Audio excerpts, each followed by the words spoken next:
Good afternoon. This April 4th, 2023 meeting of the Lake Oswego City Council is now called to order.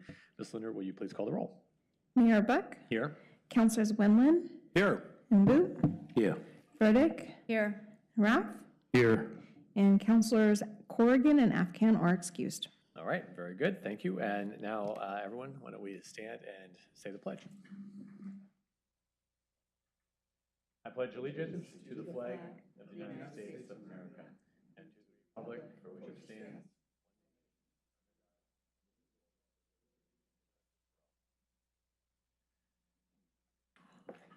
We're going to start the meeting today by moving into executive session. I'll ask Attorney Osnek to read the legal parameters for us, please.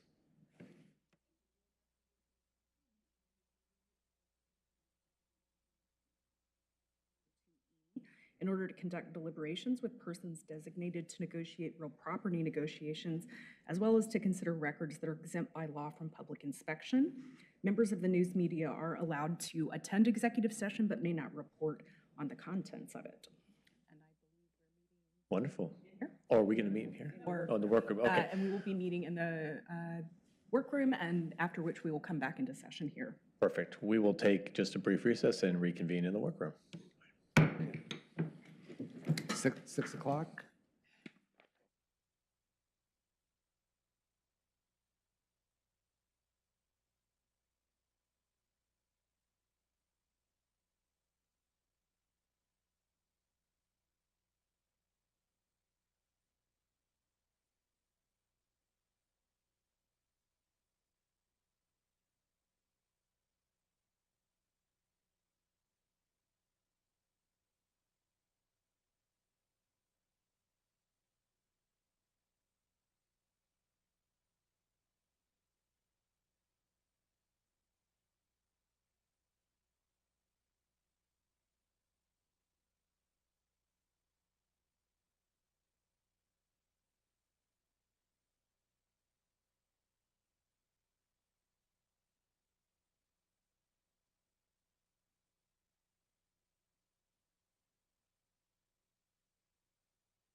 Hello and welcome from Lake Oswego Parks and Recreation. I'm Ranger Ben.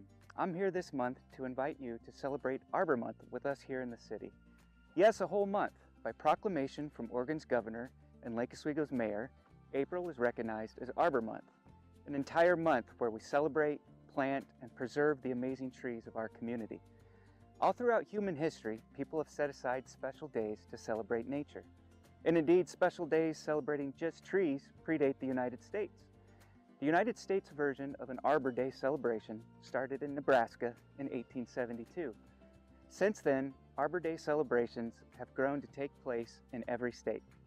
Arbor Day is celebrated and cultivated in classrooms, by civic organizations, and municipalities, all recognizing the value trees bring to their communities. Lake Oswego has recognized the benefits of trees for quite some time.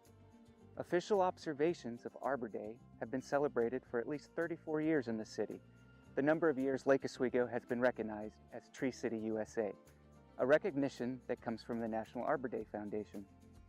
To celebrate this year, Lake Oswego Parks and Recreation Department, along with our planning and library departments, have planned many fun and informative activities you can participate in to celebrate the trees found in Lake Oswego. And finding a tree in Lake Oswego should be relatively easy. Lake Oswego has a tree canopy that covers 53% of the city. That is the highest canopy cover in the area of cities of comparable size. A complete list of celebrations and activities can be found at the attached website. Just a few of the events you will find listed are a tree planting, our sustainability resource fair, a tree pruning workshop, nature-themed books at the library, an art contest, and where you can find the Lake Oswego Stewardship Gnomes helping take care of our forests. While most holidays celebrate something that has already happened and is worth remembering, Arbor Day represents a hope for the future. The simple act of planting a tree represents the belief that the tree will grow to provide us with clean air and water, cooling shade, habitat for wildlife, healthier communities, and endless natural beauty, all for a better tomorrow. So please come join us this April to celebrate and cultivate the amazing benefits that trees bring to the community of Lake Oswego. Thank you for listening. I'm Ranger Ben, and I'll see you in the parks.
Hello and welcome from Lake Oswego Parks and Recreation.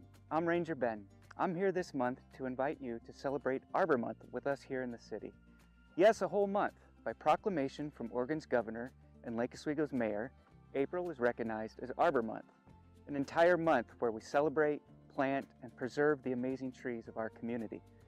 All throughout human history, people have set aside special days to celebrate nature. And indeed, special days celebrating just trees predate the United States. The United States version of an Arbor Day celebration started in Nebraska in 1872. Since then, Arbor Day celebrations have grown to take place in every state. Arbor Day is celebrated and cultivated in classrooms, by civic organizations, and municipalities, all recognizing the value trees bring to their communities. Lake Oswego has recognized the benefits of trees for quite some time. Official observations of Arbor Day have been celebrated for at least 34 years in the city, the number of years Lake Oswego has been recognized as Tree City USA, a recognition that comes from the National Arbor Day Foundation. To celebrate this year, Lake Oswego Parks and Recreation Department, along with our planning and library departments, have planned many fun and informative activities you can participate in to celebrate the trees found in Lake Oswego. And finding a tree in Lake Oswego should be relatively easy. Lake Oswego has a tree canopy that covers 53% of the city. That is the highest canopy cover in the area of cities of comparable size. A complete list of celebrations and activities can be found at the attached website. Just a few of the events you will find listed are a tree planting, our sustainability resource fair, a tree pruning workshop, nature-themed books at the library, an art contest, and where you can find the Lake Oswego Stewardship Gnomes helping take care of our forests. While most holidays celebrate something that has already happened and is worth remembering, Arbor Day represents a hope for the future. The simple act of planting a tree represents the belief that the tree will grow to provide us with clean air and water, cooling shade, habitat for wildlife, healthier communities, and endless natural beauty, all for a better tomorrow. So please come join us this April to celebrate and cultivate the amazing benefits that trees bring to the community of Lake Oswego. Thank you for listening. I'm Ranger Ben, and I'll see you in the parks.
All right, we are back in order. April 22nd is Earth Day, and the city of Lake Oswego is committed to taking action to protect our environment and contribute to a healthy, sustainable future for all. To celebrate Earth Day this year, I'd like to encourage everyone to attend the second annual Lake Oswego Sustainability Resource Fair. It's a great event. It's going to be taking place on Saturday, April 15th from 10 to 1, again at Oakridge Middle School. Last year, it was the first year, and it went over really well. The city is co-hosting the event with the Lake Oswego School District and the Lake Oswego Sustainability Network, as well as the Oswego Lake Watershed Council. I want to thank those partners for their collaborative efforts on that event. And more information is available on the city's website. And I'm glad to be signing a proclamation proclaiming Earth Day for April 22nd. Next, we have public comment. I just have one person signed up for public comment, Taylor Drake. Taylor, please come forward. If there's anyone else here who would like to give public comment, go ahead and fill out one of these white forms in the back and hand it to Miss Linder here in the front. Taylor, the floor is You're going to yours. get lonely if there's only one person here today. Yes, you. Mayor Buck and members of the City Council, you've heard from me a couple times before. I just wanted to raise a couple of items to your attention regarding pickleball. The City of Lake Oswego put together a comprehensive plan in 2013 that was adopted in the beginning of 2014. I imagine you'll be updating it at some point, but as I was going through there, I wanted to highlight a couple of policies that are in the comprehensive plan that I think are inconsistent with putting pickleball at Westlake Park. For example, in the development section under policies, A1c, it says minimize and or mitigate adverse traffic impacts generated by new development on adjacent neighborhoods.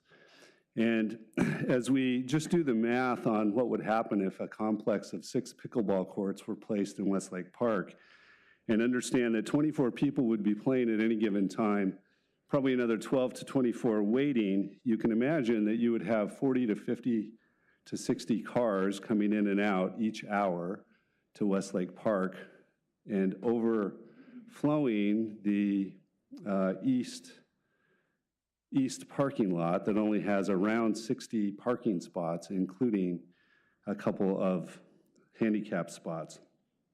And the location of Westlake being so close to the metro area is going to draw and almost guarantee that that facility would be used to its maximum capacity. Also call to your attention policy A2c, avoid negative impacts on surrounding properties. At the Oak Creek Neighborhood Association, chaired by Teresa Spangler, who made a very nice op-ed in the Lake Oswego Review this last week, Jennifer Noble testified, and Jennifer is a realtor who specializes in Westlake properties. She testified about the negative impacts on real estate values in the tens of thousands, even up to the hundreds of thousands of dollars, based on proximity to pickleball courts. And in her own words, said that she would never consider, even though she loves pickleball, supporting a pickleball facility or complex like that in a neighborhood. You also heard last council meeting from Lou Costino, who talked about how 3 times more houses would be impacted within the target zone of the noise and the traffic. And so, wow, my time has flown. Finally, I'll just draw to your attention the goals and policies stated. This is in the Parks and Rec part of involving neighborhoods and adjacent property owners in the planning and design of park and rec facilities to address compatibility issues and to mitigate impacts of intensive uses such as traffic, parking, bright lights, noise, et cetera, on residential neighborhoods. And when you realize there was a unanimous no from the Oak Creek Neighborhood Association, you can see that neighborhoods just aren't supporting this. So thank you for your time, and would hope that you would consider nixing this sooner rather than later. Thank you, Mr. Drake. We appreciate you being here and sharing those comments. Is there anyone else who would like to provide public comment? Okay. And we are going to move on to the consent agenda. On the consent agenda tonight is item 7.1, which is our meeting minutes from December 20th and January 12th. We also have item 7.2, which is adopting both the order on evidence and the findings, conclusions, and order for AP 23-01. And we have item 7.3, which is ordinance 2923. This is an ordinance annexing to the city of Lake Oswego one parcel consisting of 0.24 acres at 5375 Oakridge Road, declaring city of Lake Oswego zoning pursuant to LOC chapter 50.01.004.5A-C, and removing the territory from certain districts. This is AN 23-0001. Is there a motion to adopt the consent agenda? Move to adopt the consent agenda. Second. All right, all those in favor say aye. Aye. Any opposed? All right, motion passes 5-0. Next, we are going to move into council business. First thing on the business agenda is item 9.1. This is the wastewater treatment facility project with EPCOR Foothills Water Project, Inc. And we'll welcome Anthony Hooper, our Deputy City Manager, to the front here. We also have Lee Ward. Is Lee joining us? Lee Ward, who's going to be joining us via Zoom here to present. Thank you, Mayor Buck and Council. And we'll also have Kirsty Craig. She is the Senior Manager for EPCOR as well, and she'll be available on Zoom as well. So this will be the 16th time that this project has come before the council, and it's since December of 2018. And this is also one of your council initiatives for your goals. And basically, what we're trying to figure out and determine is what is the best solution for building or either upgrading the existing Tryon Creek wastewater treatment plant or building a new plant. And you can see a picture of the Tryon Creek plant in the upper left corner, and as you can tell, it's very industrial looking, and I'll show you very shortly the rendering for our proposed new plant at 60%, and it looks very different, and there's a lot of benefits that I'll go over as well on that. So what I wanted first to start with was to show the location of the proposed plant for anybody that is watching at home. And it is located next door to the Tryon Creek facility. The location is about 6 acres, whereas the entire Portland Tryon Creek wastewater treatment facility is about 14 acres. And once again, the Tryon Creek plant is owned and operated by the city of Portland. And we are proposing to move forward to go from 60% to 90% designs with EPCOR Foothill Waters Project, Inc. And they would design, build, finance, operate, and maintain a new plant to be sited at that location. One last thing I'll say is that the Portland Tryon Creek plant is built in 1964, and it's at the end of its current life, and it either needs to be replaced or it needs to be upgraded. Here is the 60% rendering of the proposed facility. As you can tell, it looks very different than the existing Tryon Creek. This looks very commercial compared to the other one, which is very industrial.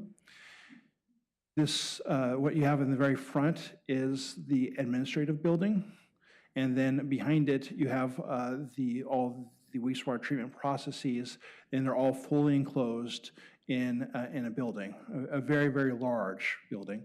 So some of the things I just want to point out is that you have solar panels on the roof. You also have some EV chargers, electric vehicle chargers. We plan to recycle some of the stormwater into to be used as part of the processes.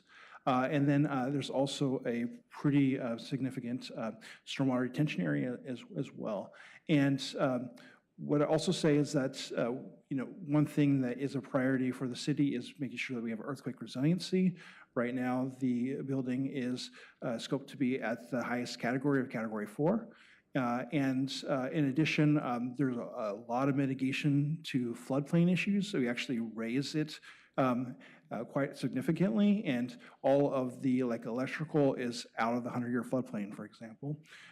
And so there's a lot of things that we try to do to mitigate issues and to, once again, leverage a state-of-the-art wastewater treatment process called Aqua Nareda, and which is designed does really well with wet weather, and we have a lot of that here. And then we also have been very thoughtful about, for example, having emergency outfall in case there are some peak wet weather events. That way we can utilize that to treat and offload that into the Willamette River and to once again, protect the Willamette River is a priority. And so there's a lot of environmental benefits from this. Also, there's odor control in here as well, which really will help be a better neighbor. It also, it looks much better as well. So there's a lot of really positives that go with this. And I'll talk about a little bit, I think there's also a financial benefit in that I think this is a more cost-effective alternative than upgrading the existing plant.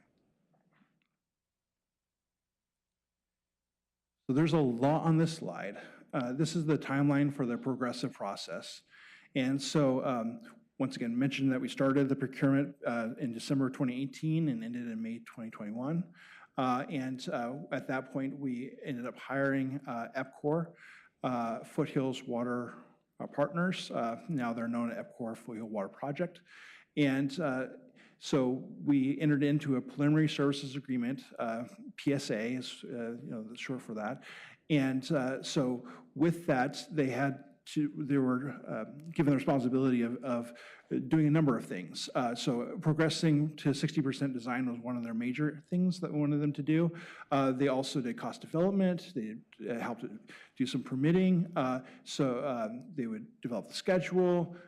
And then also we did some things in tandem with that, which is looking at the properties and doing preliminary property acquisition. So there's a lot of things that are going on during that first period, this first phase. What we're here today is to ask the council to approve an amendment to that existing preliminary service agreement so that we can move from 60 to 90% design and also do a bunch of other deliverables, including some environmental studies. There's a whole host of things that we want to do that are all in support of going to 90% design. And once again, once we get to 90% design, we are very, very close to being to the pre-construction phase. We're looking at a date of coming back to you for a go, no-go decision in January of 2024.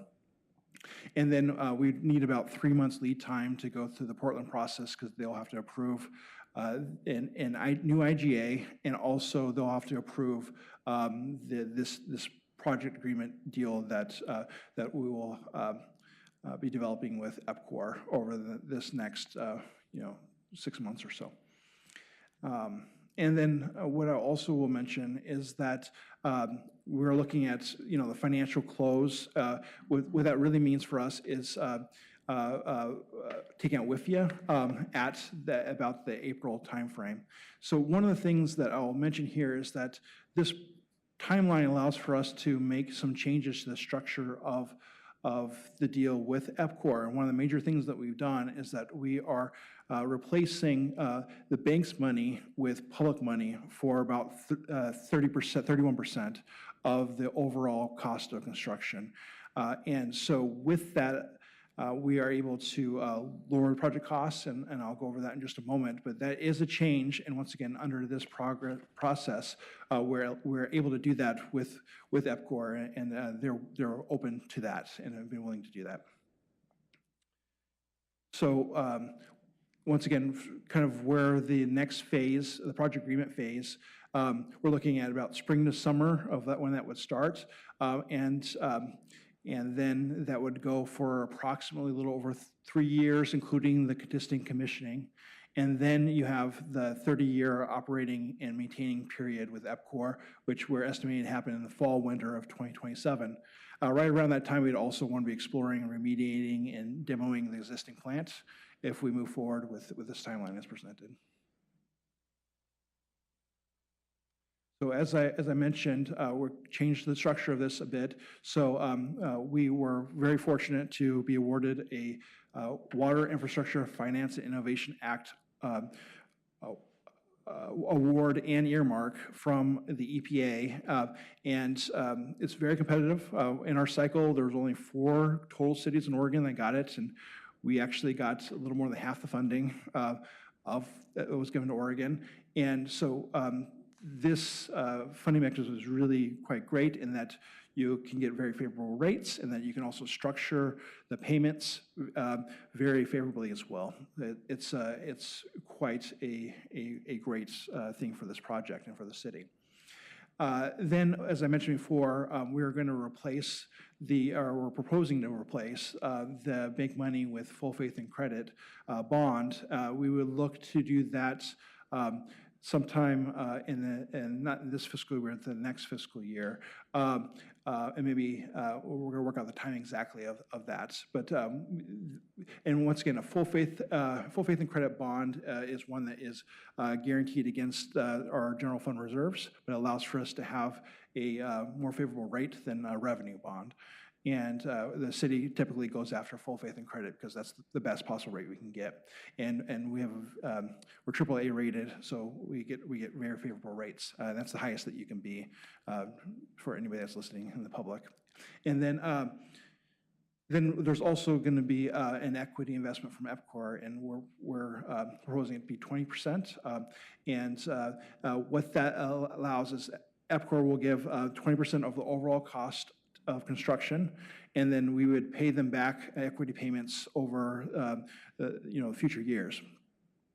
And basically, from a city standpoint and from a project structure standpoint, what that's good for is that it allows for EPCOR to have quote-unquote skin in the game, and so long term, so that when they're thinking about this project, they're also thinking about it very long term, and working with engineering and the O&M development of it.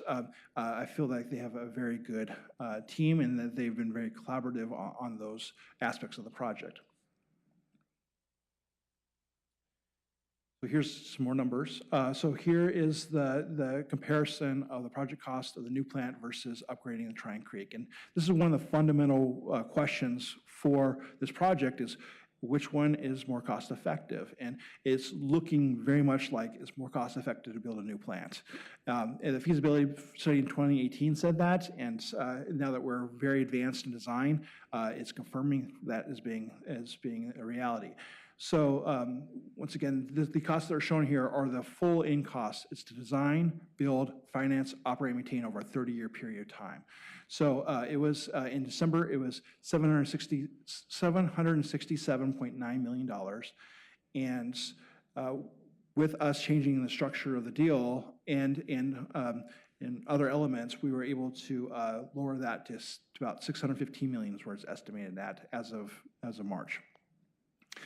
One of the things that was a benchmark for us was that back in 2020, when we got the numbers from Portland, it was $691.5 million back then. When we got kind of how much we had to pay Portland, it equated to about 3.9% rate increase. And we knew that that was kind of the benchmark, so we started to implement that, and it's already been implemented, and it is projected to continue to be implemented. And with all this, it's looking like with us lowering the cost of the project, and with Portland being willing to front load quite a lot of money, and also with WIFIA, that 3.9% rate increases may be possible. We did some preliminary work with FCS to confirm this, but there's more due diligence that will be needed, but so far it's looking very promising along those lines. One last thing to say on this slide is that we asked City of Portland to update their number in 2023, and they came back with an estimate of between $800 million and $1 billion. This one includes kind of full replacement, so it's an apples-to-apples comparison. It is a very high-level estimate, but once again, if you compare those numbers, it is looking like it's more cost-effective to build new. And, just as an anecdotal with the City Hall project, I mean, we looked at rehabbing that one, and it was more costly to upgrade it than it was to replace, which we ultimately do, and we're sitting in this beautiful building right now. So here's, I just want to go over the main terms of the amendments to the preliminary service agreement with EPCOR Foothills Water Project, Inc. So in here, the main thing that we want to do is take the designs from 60 to 90%, and we're going to compensate them monthly for that. Over the course of that period, it's about $3.1 million. We will also, there was about $7.2 million that EPCOR has put out of their own pocket. The city has not paid any of that money to advance the design from beginning to 60% and to do a whole host of other deliverables they did for us. And so since they're going to float that cost for this whole period of time, we've agreed to pay them based on the prime rate, which equates to about $48,000 per month as it stands right now. And then we also need to pay for the WIFIA closing costs. We're looking to transfer WIFIA to us. We're going to have looking to have a conversation with WIFIA in the next few months about all this, but from what my understanding is, I think they'd be amenable to it. But the cost, in order for us to get that loan, we have to pay this amount. We've already paid some money already for WIFIA for them to do due diligence on this project, but we'll have to pay this somewhere in this ballpark around April 2024. And then there's also work that they did to reorient the site, and it saved kind of construction timeline for them to do so. And this is the actual cost of that work was $386,000. It was the invoice amount to one of their subcontractors. And so what that at risk means, so design work to reorient site to be at risk. What that means is that if we were to off-ramp after all the deliverables are completed, or if we were to move forward with the project, then we would pay that price. If for other reasons, then we would not. So that's where that is. And then EFWP, once again, EPCOR Foothills Water Project, they'll hold pricing for 140 days. Why this is really important is that we need this to be held while we go through the City of Portland process and have them approve the interim, actually the replacement IGA and also the project agreement. And it takes time to work through that process. They need approximately 2 months lead time, and then afterwards they'll need to have about 30 days to enact the ordinance. So. And then lastly, if we wanted them to travel, we'd need to pay for that. And that's at our option. We can say no to that, but once again, that's our choice. We want to have them travel. Okay, so one other thing that I'm asking the council to approve in the motion is to give me funding authorization for consulting spending over the next year time, and I'm asking for approximately $1 million. And then I would need to amend all these different contracts of different areas, legal, engineering oversight, property acquisition relocation agent, and also an owner's representative. And so, anyways, with all of that, that's the team that has helped me to get to this point, and they're really all top-notch firms. And so one thing also to mention is that Portland is our partner in this project, and they are going to share the cost. 30.39% of the project goes, and 50% of it doesn't go. That 30.39% is based on the flows that are projected that Portland would have with the new plant. And then we have about 70% of the overall flows. So once again, currently Portland operates a plant where we are the main user of it, and this new plant, we would change the relationship where we would once again be the owners of the plant, that we would contract with EPCOR to run it. But we would own the plant, and we'd own the land. Let's see. All right, so let me sure. Yeah, so items for future council meetings. So I wanted to talk through different things that I'm going to come back to you with in the future. One of them is that with us changing the relationship of the deal where we have public funding in it, we are going to need to amend the debt ceiling and to allow for us to do that. And so we have some time on this. We're going to do some due diligence and come up with some recommendations on this, but we'll work on that over the next several months. And then We're also going to have to ask you to approve 2 full faith and credit bond approvals, one for land acquisition and relocation, and the other one for construction. And then there's a whole host of sustainability items that we want to come and have a kind of another in-depth conversation about that. We're doing a greenhouse gas inventory. We also have looked at this Envision accreditation assessment, which is specialized for wastewater treatment plants.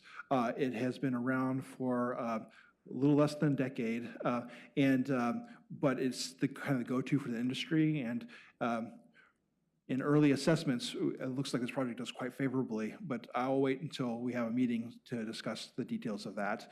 We'll have a presentation on that. And then also, there's some possible side projects that we might want to consider, one of them being running reclaimed water to Foothills Park, and the other one is having batteries or solar panels. We're looking to do a feasibility study on this, basically because we think that we can position ourselves well to be very competitive for a grant through the state for the Community Resiliency Program. And so if we do this feasibility, I think, once again, our intent would be to apply for funding for batteries out of that. That way it doesn't hit our project cost, but it would also be a net benefit to the project. And once again, I think we can leverage quite a bit of funding, possibly, out of that.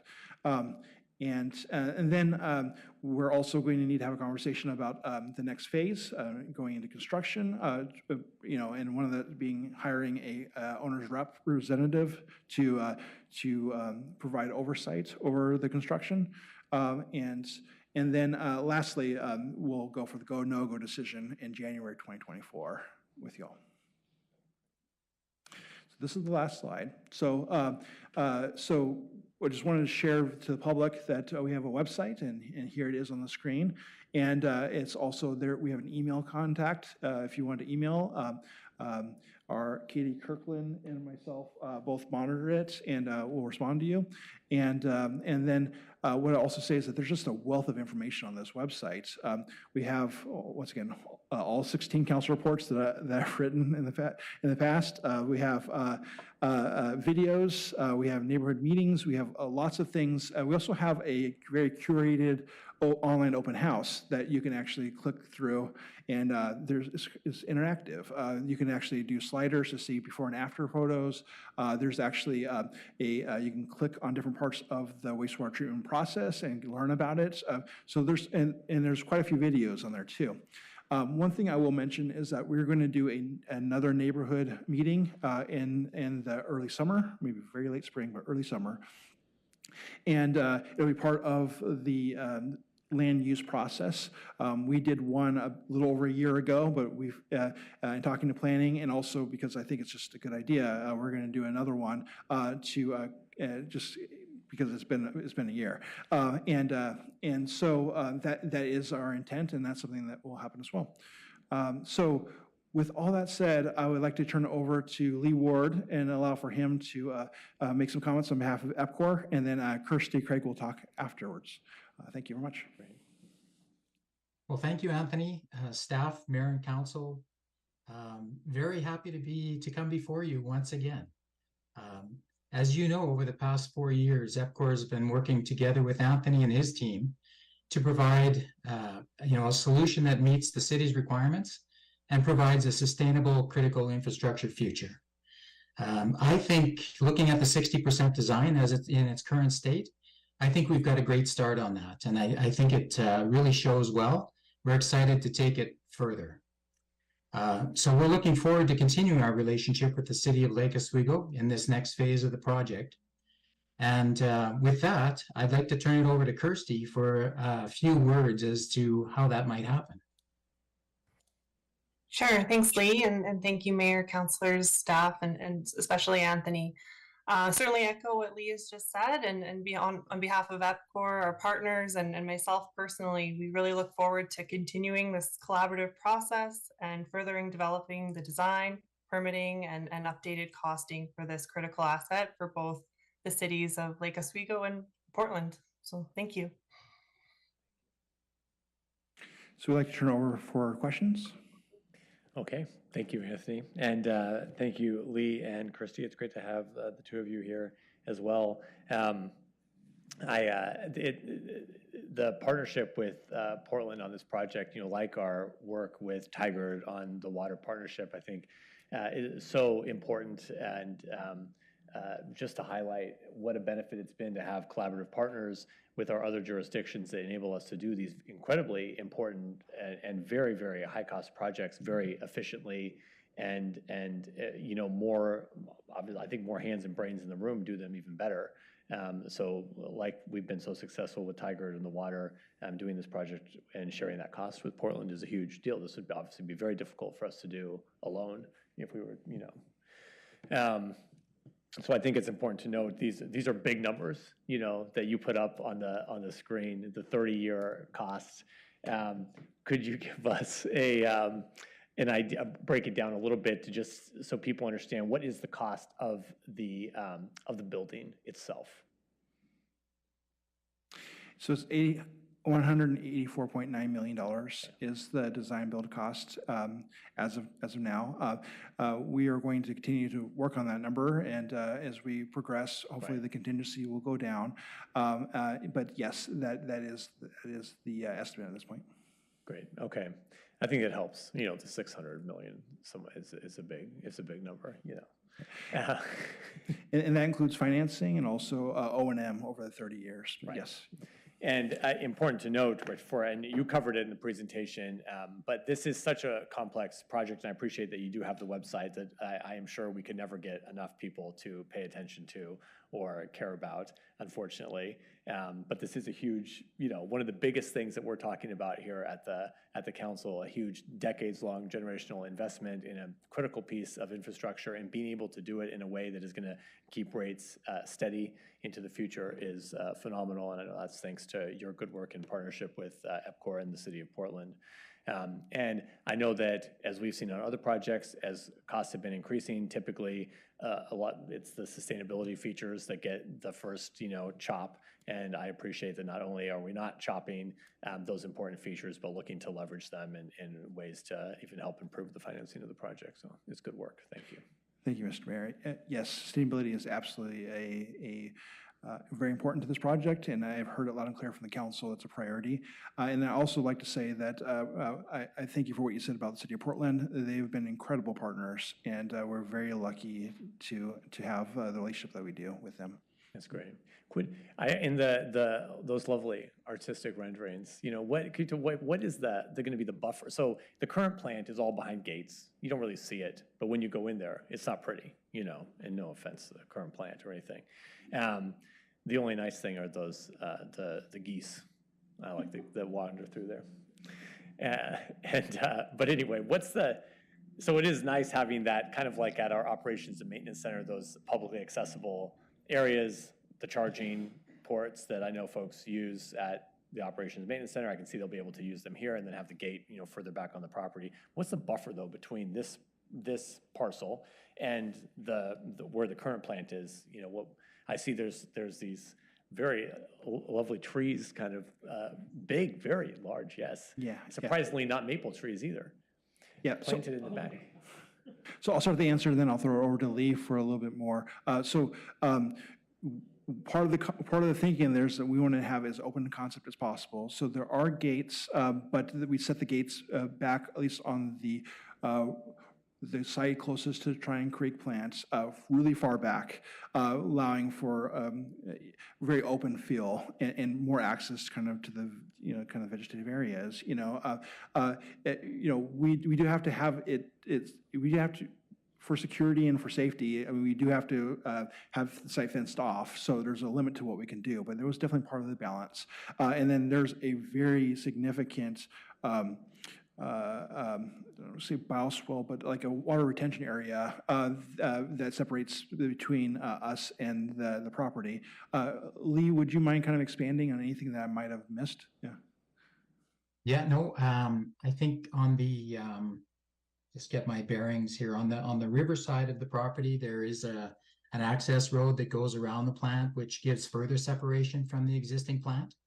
And so there's a few hundred yards between the new plant or the wall of the clarifiers of the new plant before you get to the existing property. And remember, Mayor Buck, that's only going to be in place until we demolish the old plant, and then we'll be done. That'll be gone, and we'll be replacing that with park, or at least deciding how we want to reclaim that, or how you want to reclaim that property after that. So great, thank you very much. And the outflow will continue to go then, but underneath the existing property? So the outfall it could stay exactly where it is and exactly as it is. And yes, it's on the creek on the backside of the property. However, we will be adding an emergency outfall that is separate, that will go, it will be a bankside outfall, and that is basically for extreme wet weather events, as we've seen some of those, to allow for us to avoid ever needing, well, to minimize the potential of us ever needing to bypass. And it's very important to us to really think through those things so that we can actually preserve the quality of Willamette and actually help the quality of the Willamette River.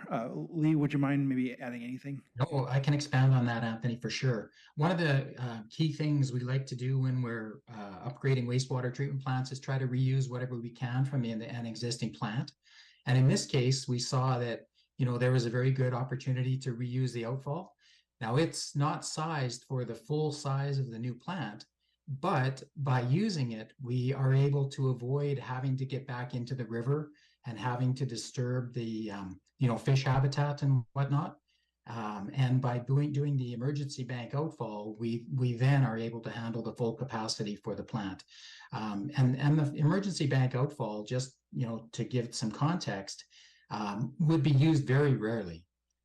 But this is a nice solution because, again, we avoid more work in the river. Great, that's great. Just so folks understand, when we see the money that we're currently spending, the interest and the payments to get us to 90%, and where those funds, talk to us a little bit where those funds come from. Yeah, it's out of the wastewater fund. And actually, we've been accruing fund balance for quite a long time in anticipation of needing to upgrade the existing Tryon Creek plant.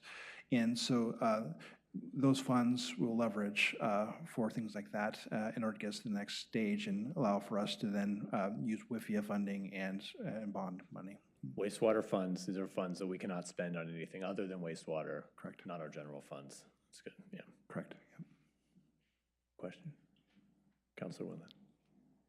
Well, I just want to thank Anthony Hooper for all the work he's been doing, because I've been in, I think, all 16 presentations, and they've all been excellent professional presentations. I've also worked with Lee in lots of Zoom calls, and I do have to say that this is the next step that we need to take in order to get to the goal. And I think it's important for us as a city. I'm very happy that some of these components are working together. We've got a great, strong partnership with Portland. We're going to have a much better system. It's going to be new, and most importantly, it will serve the city of Lake Oswego for 30 years plus, and we need to do big decision making. And so while it's probably the largest number that this city has ever dealt with, it is amortized over 30 years, and so we do have to look at it that way. But what's most encouraging is that with all the chaos that's happened with COVID and now inflation and disruptions to the economy, I think we are still, hopefully, within the zone of maintaining our rates as we set out in the beginning. And that's an important part, that we're still on target for that. Of course, things can happen in any project that we may not see, but I think getting into the 90% stage is going to be very important for us to get clarity, and we can really focus in on the final details. So I would say that I would love to make a motion, if council would allow me, to move to approve amendment number 1 to the preliminary services agreement with EPCOR Foothills Water Project, Inc., authorize $1,026,000 of additional consulting spending, and authorize the city manager to sign an amendment to 3 contracts, $280,000 with Hawkins, Delafield, and Wood, $466,000 with Corolla Engineering, and $60,000 with Universal Field Services. Second. All right, any discussion? All right, all those in favor say aye. Aye. Any opposed? All right, that motion passes 5-0. Anthony, thank you. Lee, Kirsty, thank you both very much for being here. Thank you all very, very much. Night. Thank you. Thank you. Okay, next we're going to move into... We'll see you at number 17. Moving to our public hearings, we have first we have Ordinance 2921 under consideration, but I guess we have everything before us is going to be Mr. Espy, right? Mr. Espy, please come on forward here. So we have first an ordinance to consider change to the comprehensive plan map, zoning map, as well as a couple annexations. Oh, yes. Attorney Osnack, yes, you're going to read us through the parameters here. I'll read the our applicable procedures. Now is the time set for the public hearing on Land Use Matter 22-0058, as well as an ordinance of the City Council of the City of Lake Oswego, amending the Lake Oswego Comprehensive Plan Map and Zoning Map to change the designation for a 0.79 acre parcel from R5, medium density residential, to R7.5, which is low density residential, at the address of 17110 South Shore Boulevard, and adopting findings. This appeal of a land use decision involves the application of the criteria and standards listed in Mr. Espy's staff report. It's available either from Mr. Espy or on the table in the back of the room. Because neither the applicant nor representatives from recognized organizations will be making a presentation, the public hearing process is as follows: presentation by staff, and 5 minutes for each for persons who testified either orally or in writing before the DRC. If you did not testify before the DRC, you may not testify today before council.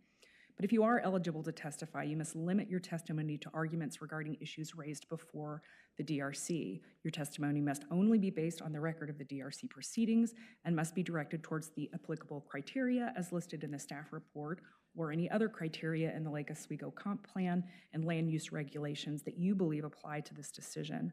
In order to help council evaluate your testimony as it relates to the applicable criteria or standards, it is a good practice to clearly identify the criteria or standards you're addressing before offering comments or evidence.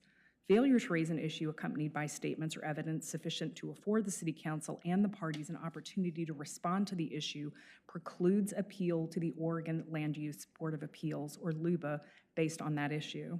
The failure of the applicant to raise constitutional or other issues related to proposed conditions of approval with sufficient specificity to allow the City Council to respond to the issue precludes an action for damages in circuit court. So for the council, can you please declare if you have any ex-parte contacts, including a site visit, bias on this application, or a financial conflict of interest? No. No. Seeing none, I would like to also ask the audience if there's any challenge to a City Council's member's right to consider this appeal. Seeing none, I will ask for the staff report. Thanks, Ellen. Mayor, members of the council, good evening. And before I get started, I really am amazed. I would never thought I would have a view of Mount Hood while I'm doing my presentation, which is rather amazing.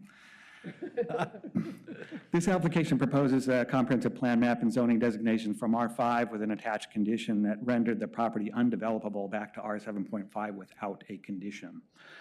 Even though the R7.5 zone is generally thought of as a lower plan density than the R5 zone, in this case, the zone change would provide for a higher residential density opportunity than the current zoning because it will allow some residential development at the R7.5. Where the R5 allowed none, given the current circumstance.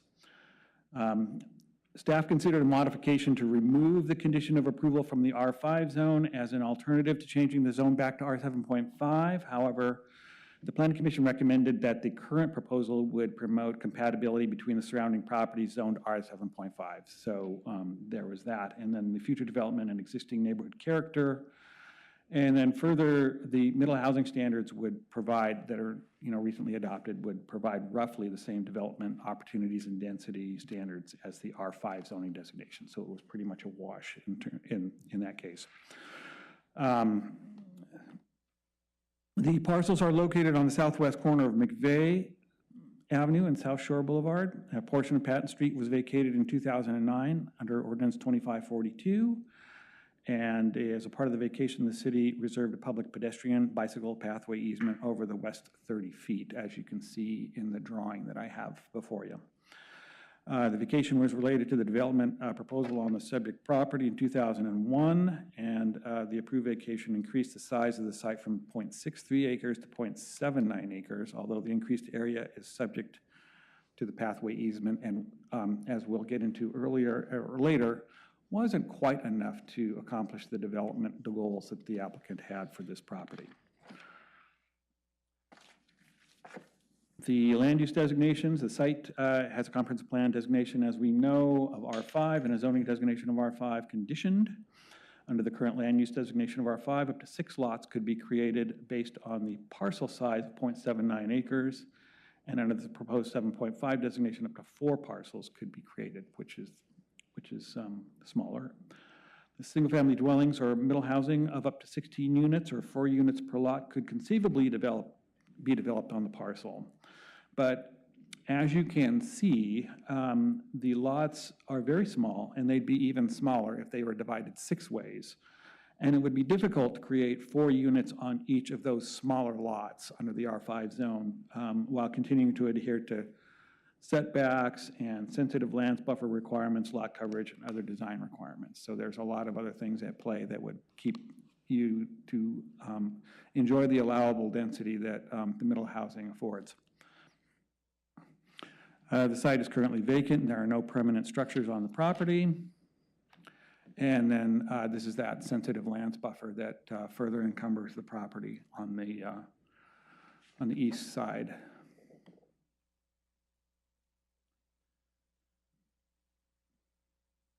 Now, the land use history reads like a British novel, and I don't know if I want to burden you with every single detail, but the bottom line was that the applicant applied for a zone change in 2001, and the Planning Commission denied it, and the council remanded that zone change back to the Planning Commission, and where the Planning Commission required the applicant to apply for a development review application, and that was when they applied for the 6-lot planned or townhome development.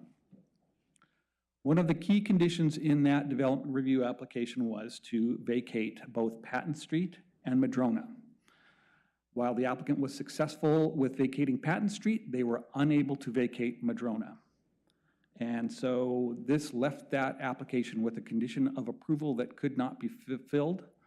Not only on the development review application, but there was also a condition of approval set in the text of the actual ordinance for the R5 zoning designation. So once the land use application for the DR application expired, the applicant was still left with the condition of approval that they could not fulfill because of the expired application. They could not move forward.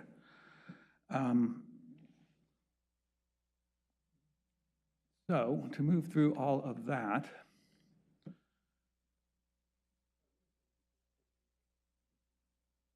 I'm sorry? Back one slide. Sorry, one more. Oh, wow, there's a lot. Yeah, that's why I wanted to. Forward. When you say vacate Madrona and Patton, what do you mean? Can you?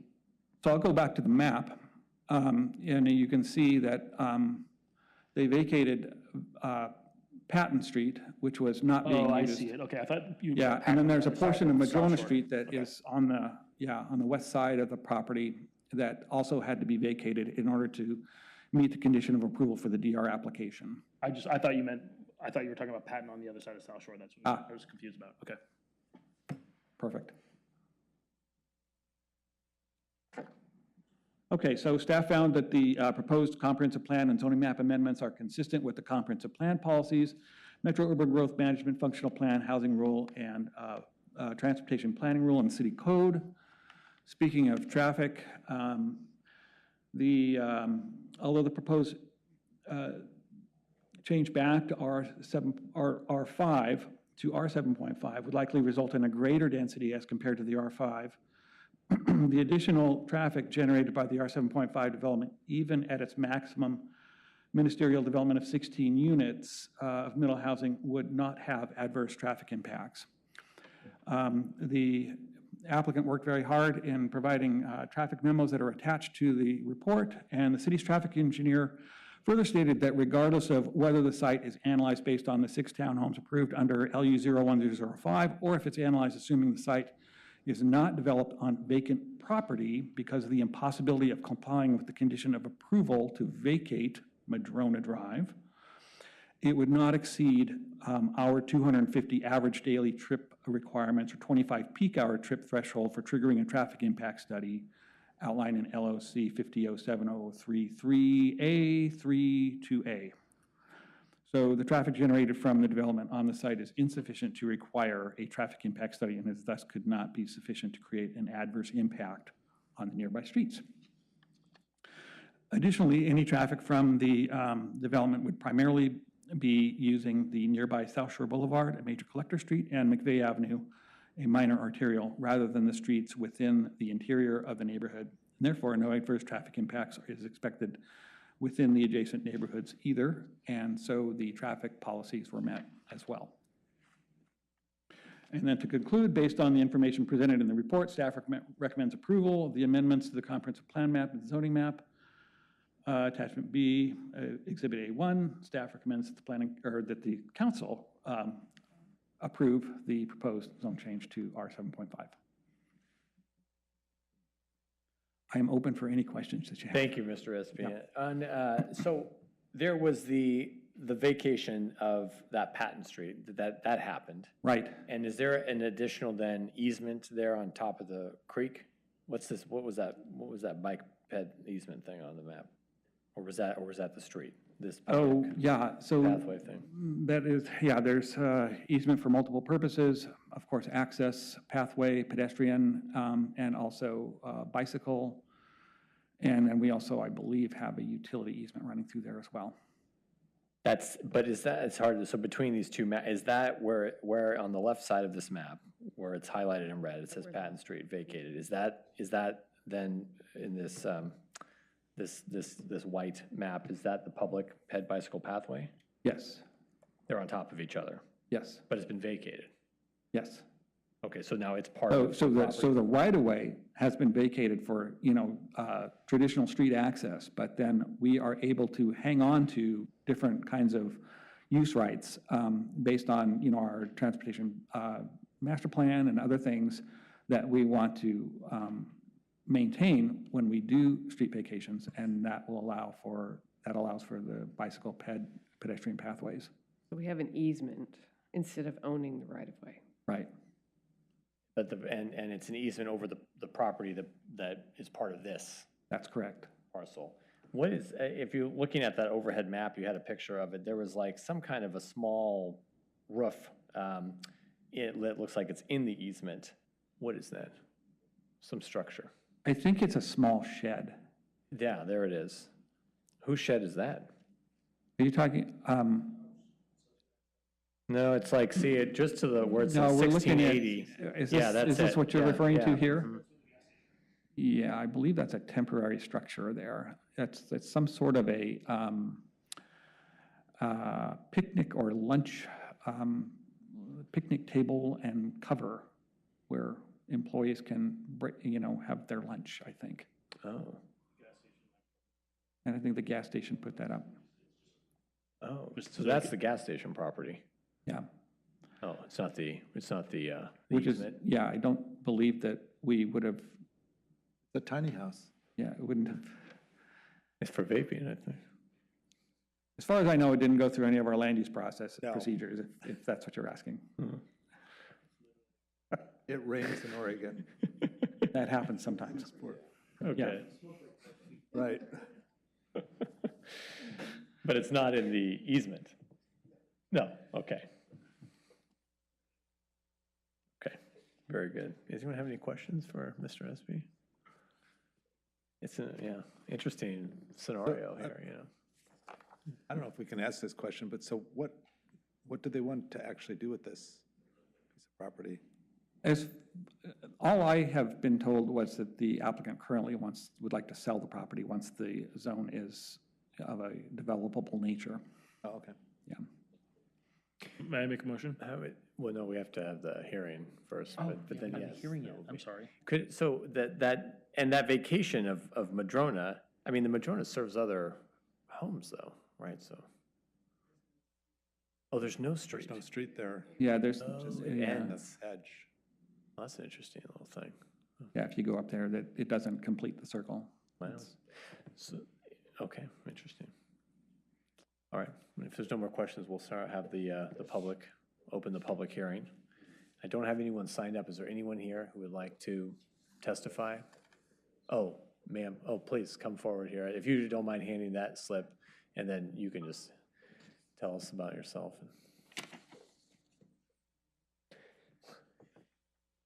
I don't need to belabor this. Well, tell us your name. Oh, Wendy Killington, representing the applicant. The applicant wanted to be here via family emergency, so you just get me. You know, you've heard the staff report. Staff has concluded the proposal meets all relevant approval standards. Your planning commission similarly reviewed the application and decided that it met all applicable approval standards. It's really good policy. You've got a perfectly good parcel of land that's zoned for residential use that can't be used. You have a letter in the record from the neighbor who supports the proposal, and in his testimony, he says this is what the neighborhood wants. They were not enamored with R5, but they think R75 would be the right thing. Remember, we started out here with R75. The property was rezoned to R5.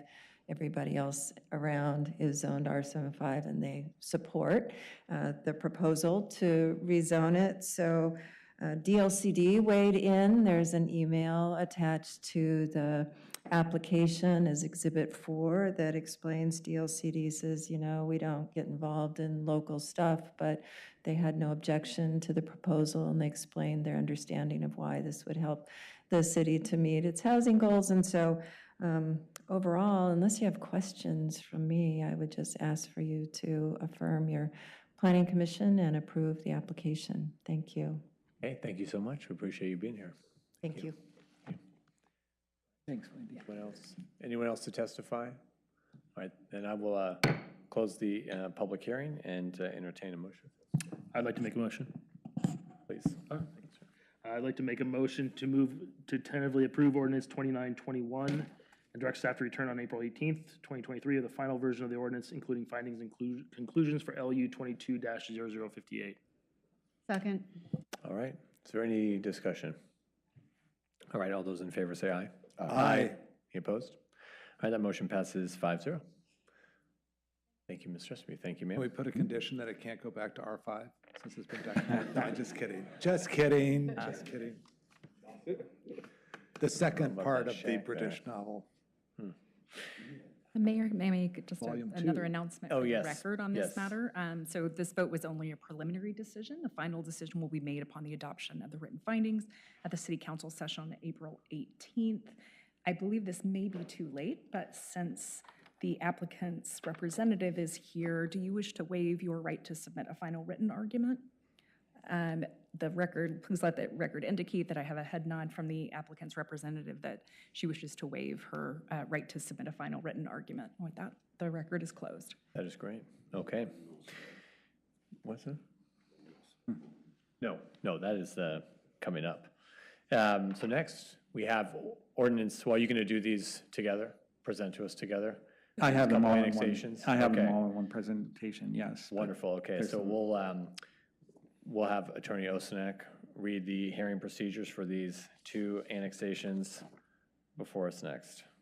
Thank you, Mayor Buck. Now is the time set for a public hearing on Annexation 23-002 and Annexation 23-0003 and the associated ordinances annexing to the City of Lake Oswego 2 separate parcels consisting of 0.98 acres at 13611 Birdshill Road and the public right-of-way, and 0.98 acres at 13237 Knaus Road.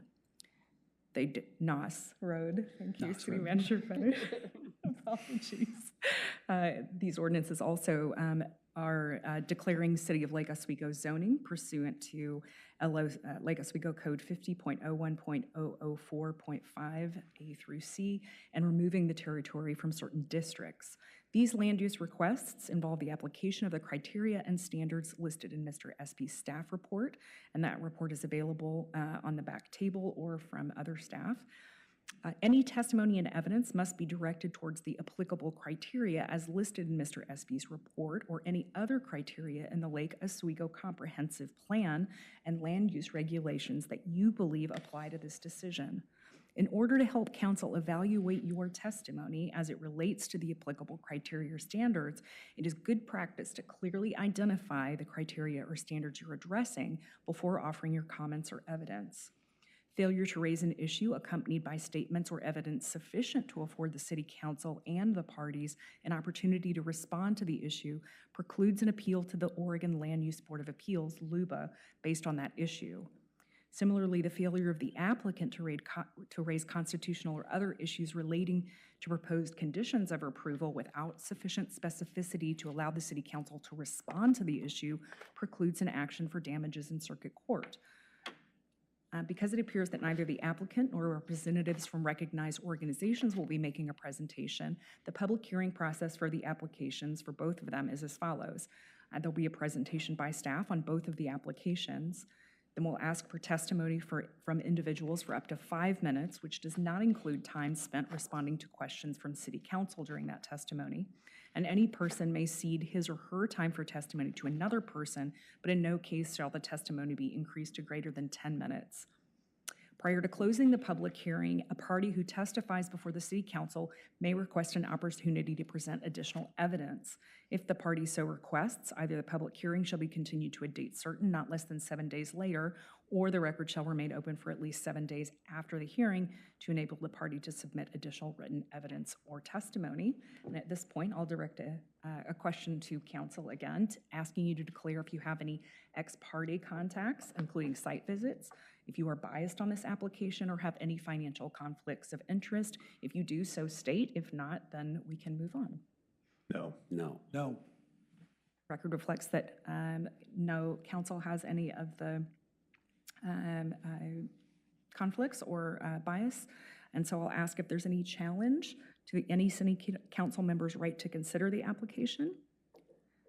Observing that there are no objections, then we can move on to the staff report. Thanks, Ellen. We have before us this evening 2 public hearings, 13611 Birdshill Road and 13237 Knaus Road. Of course, the Oakridge annexation, the annexation on Oakridge Road was processed through and expedited on the consent agenda earlier this evening. 13611 Birdshill Road is located on the west side of Birdshill Road on the east side of Terwilliger Boulevard in the Birdshill neighborhood. Plan and zone designation, the property is currently under Clackamas County's jurisdiction. It's designated R10, low-density residential on the city's comprehensive plan, and will be designated R10 upon annexation. The sanitary sewer can be made available from an existing 8-inch public sanitary sewer main located in Terwilliger Boulevard along the site's rear lot line and is owned by the City of Portland. And this sewer system is provided to the city through an intergovernmental agreement. Water is available from the Palatine Hills Water District, and the property will remain within the Palatine Hills Water District after annexation. The next property that we have is 13237 Knaus Road. This property is located on the north side of Country Commons and west of Knaus Road in the Forest Highlands neighborhood.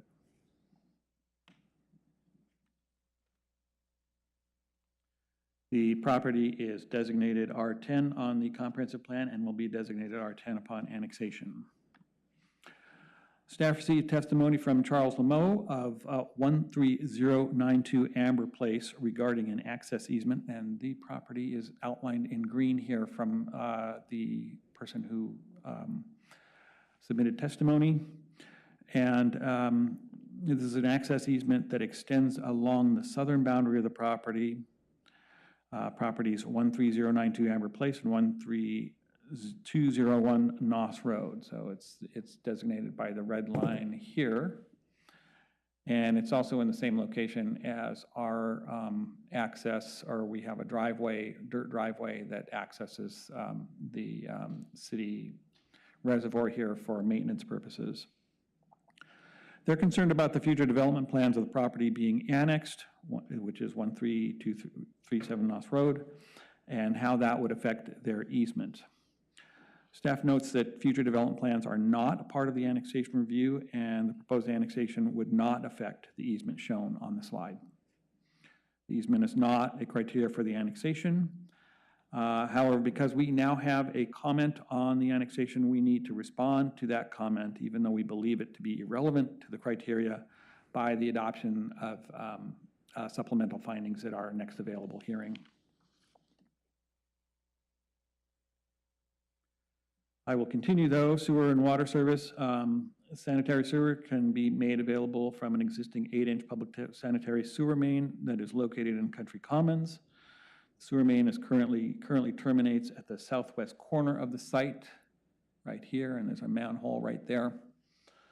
Water is available from an 8-inch city water main located within the Country Commons along the site frontage.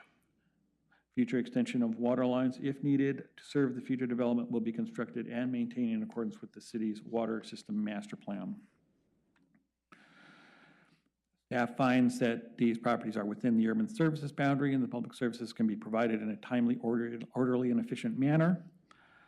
We are recommending that the council tentatively approve the annexation for 23003 and then direct staff to bring back written findings in an ordinance at the next meeting. And then, of course, approve AN 2302. Okay. Does anyone have any questions for Mr. Espy? Just out of curiosity, is this the first Birdshill lot that wants to come into the city? Is there one more? I think there's one more. Yeah. Okay. Okay. Well, in that case, we'll open the public hearing. I'll ask if there's anyone here who would like to testify on this annexation. Okay. Seeing none, we are going to close the public hearing and entertain a motion to enact ordinance 2924. 2924. Move to enact ordinance 2924. Second. All right. Any discussion? All right. All those in favor say aye. Aye. Any opposed? Okay. Motion passes 5-0. All right. On to the next. Oh. That's all I've got? No. Oh, you are? Oh. Yeah. Oh, we have to do 2925 though. Yeah, we would need to tentatively approve the next one. Okay, so I'm going to separate public hearing. Is there anyone here who would like to testify on ordinance 2925? That's the Knaus Road. Okay, seeing none, we're going to close the public hearing on that one as well and entertain a motion to enact ordinance 2925. Yeah. I would like to move to tentatively enact ordinance 2925. And Second. direct staff to Correct. And staff. to present findings, To conclusions determine findings and so on. Yes. on April 18th. Yep. Correct. That good? Yeah. Okay. And a second from Councilman Boo. All right. Any discussion? All right. All those in favor say aye. Aye. Any opposed? Okay. That motion also passes 5-0. And welcome to the city of Lake Oswego. Yes. Thank you so much, Mr. Espy. You're welcome. And can we, the folks who, thank you for getting back to the folks who had the concerns on the easement. And if there is a time that they should be weighing in, it would be, thank you for letting them know. Yeah, absolutely. Great. And just for the record, Mayor, if I may, Yes, this Bob. vote was only a preliminary decision as to 13237, as the council just stated, and the final decision will be made upon the adoption of the written findings at the city council session on April 18th. Wonderful. Thank you, Ms. Osnack. Okay, with that, we're going to move into information from council. I'll ask if anyone has any information they would like to share. No one has anything? No? Well, gosh, well, Counselor Mboop and Counselor Verdick and I went to the National League of Cities conferences last week. We took 7 of the, along with Jamie and Madison, and 7 of the youth leadership counselors. I was telling you to spend earlier, Jamie and Madison did a wonderful job with the Youth Leadership Council. As you can imagine, they are a very passionate group, very high energy, and Did you get your sleep? well, yes, we got our sleep. I felt Jamie and Madison had a tough job, and they did a wonderful job. And the students are fantastic, of course, and they had a great experience. I think for all of them, it was their first time to DC, I believe. And just a great experience. So as part of the conference, they got to interact with other students in other youth leadership council type organizations from all across the country. There was a ton of youth there, and they have kind of their own program that they run.